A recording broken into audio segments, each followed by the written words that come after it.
Hi, Lake Grove. I'm Pastor Kelly Dixon, and I am joining you today as we read and reflect on month 7, week 3 of the Reservoir.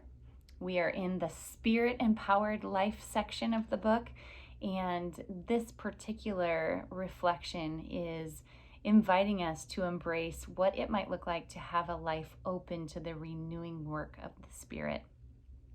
So what does a life open to the renewing work of the Spirit look like? I was particularly struck as I was reading today's passage in this book by Charles Stanley's quote. He said, "To renew your mind is to involve yourself in the process of allowing God to bring to the surface the lies you have mistakenly accepted and replace them with truth." The key phrase that struck me in there is allowing God. I think so often we think that it is our job to change ourselves. We take way too much credit for the role we play in our own transformation.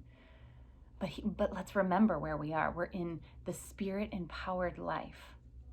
So let's remember that that's the work of the Spirit in us. That is the work of God in us, constantly transforming us and making us more the Kelly that God made us to be. The Paul, the Stephen, the Robin, the Susan, the Mark. So how then, if it is the Spirit's role, how then are we to respond? What's our role in all of that? Henry Nouwen says that solitude is the furnace of transformation. Solitude. I think solitude is a lost art in our culture and in our world. We fear being alone because I think if we're honest with ourselves, we worry about what might come up if we stop and slow down and sit quietly with God.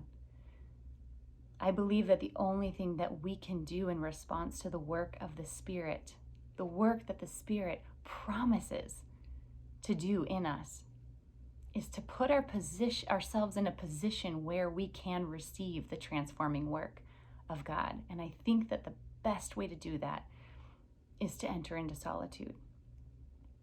So we place ourselves in quiet, in solitude, and in silence, and we allow the Spirit to bring to light the things that are lying below the surface, the things that need to be dealt with, that noise keeps us from dealing with, busyness keeps us from dealing with, the to-do list, the books, the journals, everything that we want to do when we come to solitude.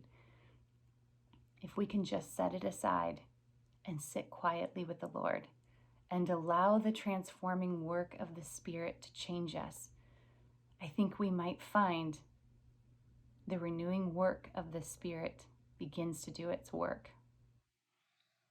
In my family, we have a tradition on birthdays of asking birthday questions. And this year I received a new birthday question. The question was, who this year do you find yourself becoming? I was really struck with that question. Who am I becoming? And I think as I reflected on that question, the next question that came to my mind is, well, let's see here. What is informing my becoming? What am I allowing to shape who I'm becoming? Am I allowing my cell phone? Am I allowing social media? Am I allowing the praise or the comments of others?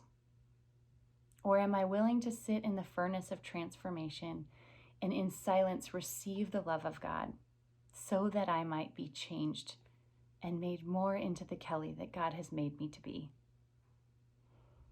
So I guess the challenge I have for you today is, how might we create rhythms of solitude and then silence within the solitude, not just entering into solitude with a journal and a book and reading and scripture, but how might I enter into solitude and just give a few minutes of silence Scripture and journaling and reading, they're all really good and really important, but the silence, the ceasing of activity is essential for us to be transformed, to receive the love of God, remembering that that is the place from which we operate, being loved, being cared for by God.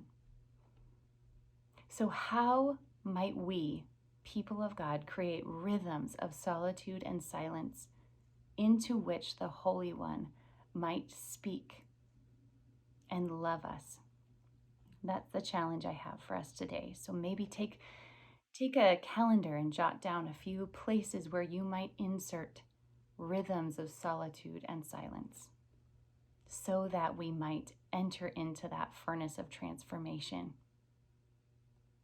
Peace be with you.